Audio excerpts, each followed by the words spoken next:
नमस्कार। Inform human अपने दर्शकों के लिए आज से तीर्थ दर्शन एक कॉलम शुरू कर रहा है, जिसका शुभारंभ हम देवास से कर रहे हैं। और देवास का आशय है देवों का वास। वह भूमि जहाँ पर देवों का वास है वह देवास है। देवास एक अपने आप में आध्यात्मिक भूमि है। यहाँ पर कई बड़े धार्मिक स्थल हैं। माता टेकरी है, खेड़ापति महाराज हैं, सद्गुरु शीलनाथ महाराज के आश्रम हैं, और भी कई ऐसे तीर्थ स्थल हैं। आज तीर्थ दर्शन का शुभारंभ हम नारायण कुटी संन्यास आश्रम से कर रहे हैं। ये अपने आप में बहुत आध्यात्मिक और गहरी योग की जो क्रियाएं हैं, ध्यान की जो अवस्थाएं हैं, ऐसे कई बड़े संत यहाँ रहे और जिन्होंने बरसों बरस तक साधना की। आज हम अपनी टीम के साथ हमारे एंकर और special project editor Ram Mallya, cameraman Om Prakash Sen के साथ मैं राजेश व्यास आज इस पवित्र तीर्थ स्थल का भ्रमण करेंगे और आपको बताएंगे इस स्थल की आध्यात्मिक विशेषताएं। तो आइए चलते हैं नारायण कुटी आश्रम से। सराबोर परिसर है। यहाँ के जो प्राकृतिक वातावरण है वो भी बहुत अद्भुत है।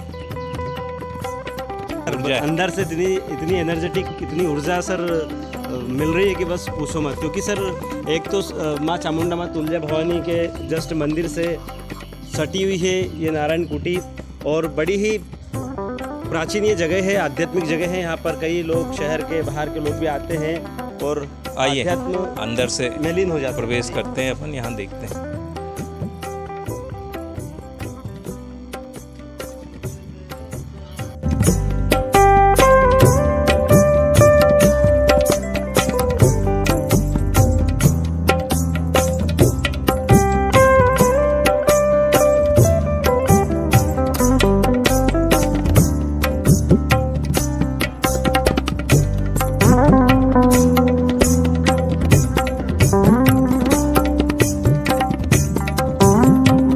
हैं और आइए आपको दिखाते हैं यहाँ पर जो अद्भुत मूर्तियाँ हैं। स्वामी विष्णु तीर्थ जी महाराज की ये अद्भुत दर्शन हम आपको करा रहे हैं।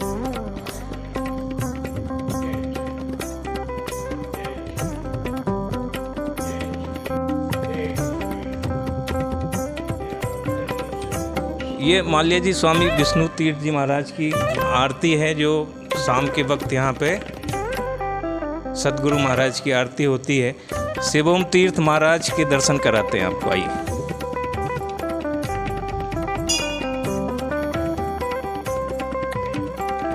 ये अद्भुत मूर्ति है, एकदम बोलती हुई।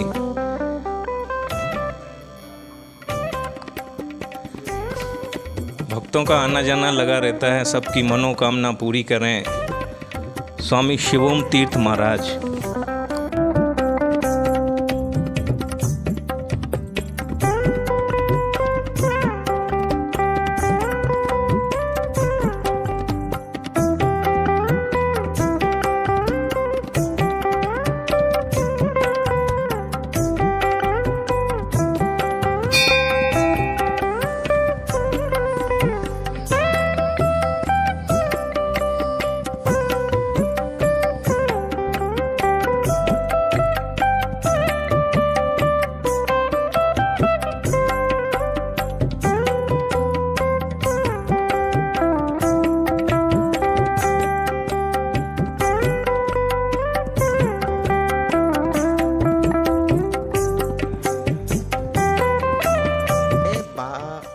मशहूर तीर्थ गुरु जो थे स्वामी विष्णु तीर्थ जी महाराज, ये उनकी तीर्थ स्थली भी है।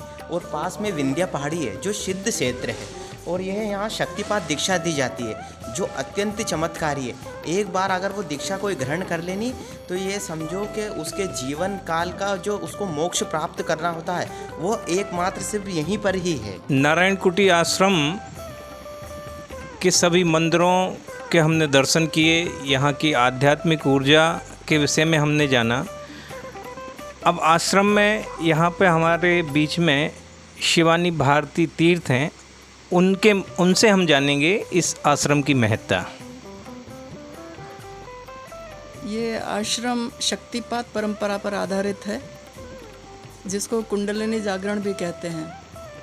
इसको वैसे बाहर कई नामों से जाना जाता है, पर यहाँ पर ये प्योर शक्तिपात परंपरा ही है, जो हमारे आदि गुरु परमानंद तीर्थ जी महाराज जी से चली आ रही है।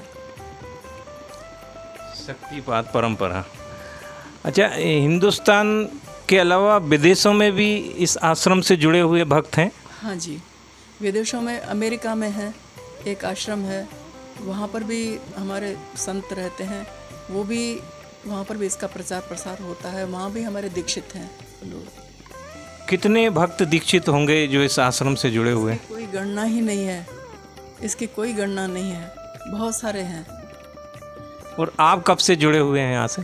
मैं यहाँ पर पहले जॉब में थी, तभी से मैं जुड़ी हुई हूँ। 1986 में मेरी दीक्षा हुई थी। 1986 में दीक्षित हुई थी। कौन से डिपार्टमेंट में थे आप?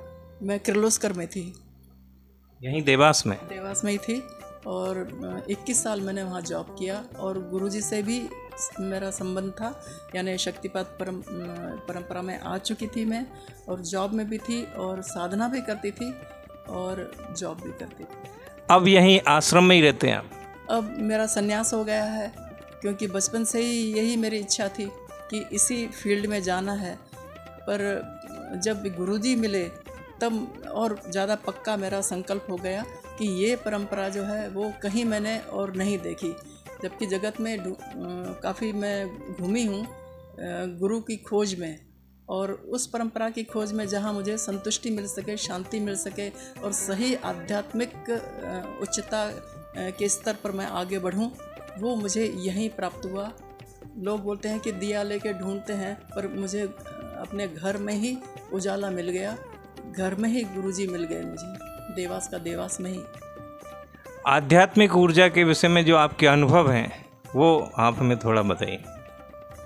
वैसे तो शक्तिपात के अनुभव बताना हमारे लिए वर्जित है, पर फिर भी जो लोग नए हैं और वो अध्यात्म के क्षेत्र में आना चाहते हैं, इसलिए मैं बताना चाहती हूँ कि जब शक्तिपात दीक्षा होती है, दीक्षा यहाँ 2 प्रकार की होती हैं, ज़्यादा ना बताते हुए संक्षिप्त में बताना चाहती हूँ। एक मंत्र दीक्षा होती है जो 1-2 घंटे में परिपूर्ण हो जाती है, और दूसरा शक्तिपात जो दीक्षा है उसके लिए 3 रात्रि का महत्व है। 3 रात्रि को यहाँ रुकना पड़ता है गुरु के सानिध्य में। यहाँ पुरातन गुफाएं हैं, वहाँ पर साधना होती है, और वहाँ पर सिद्ध योगी यहाँ पर, क्योंकि माता जी की टेकड़ी है, उनके चरणों में हमारा आश्रम है, नारायणकुटी संन्यास आश्रम। तो यहाँ पर अगर अनुभव किया जाए, जो हमारे गंभीर साधक हैं वो यहाँ पर अगर साधन करते हैं दीक्षा के बाद, तो वो ऐसी अनुभूति होती है जैसे कोई अदृश्य महात्मा यहाँ पर आते हैं।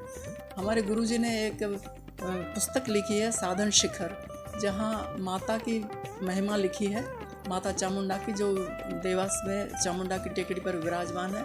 वहाँ उन्होंने, हमारे जो परम गुरुदेव हैं विष्णु तीर्थ महाराज जी, उन्होंने अपने इतने अनुभव लिखे हैं कि उस पुस्तक को अगर पढ़ा जाए तो लोग आश्चर्यचकित हो जाएंगे। देवास की एक बड़ी जो महत्ता है वो उसमें से उजागर होती है। दीक्षा लेने के लिए पात्रता क्या है और किस तरह की आवश्यकता है? इसमें हमारा गुरुजी का संकल्प कार्य करता है। जो परंपरा से हमें गुरुपद प्राप्त होता है, वो ये परंपरा शिवजी से चली आई है, जो वहीं से ही उनकी लगाम उनके हाथ में, उसकी बागडोर है ना, उनके हाथ में होती है। हमारा सिर्फ इंस्ट्रूमेंट के समान है, माध्यम के समान है। जिनको गुरुपद मिला है वो सिर्फ हाथ रखते हैं, और बाकी संभालने वाले शिवजी हैं। बहुत धन्यवाद। आध्यात्मिक विषय पे और समय समय पे आपसे चर्चा करते रहेंगे। Thank you.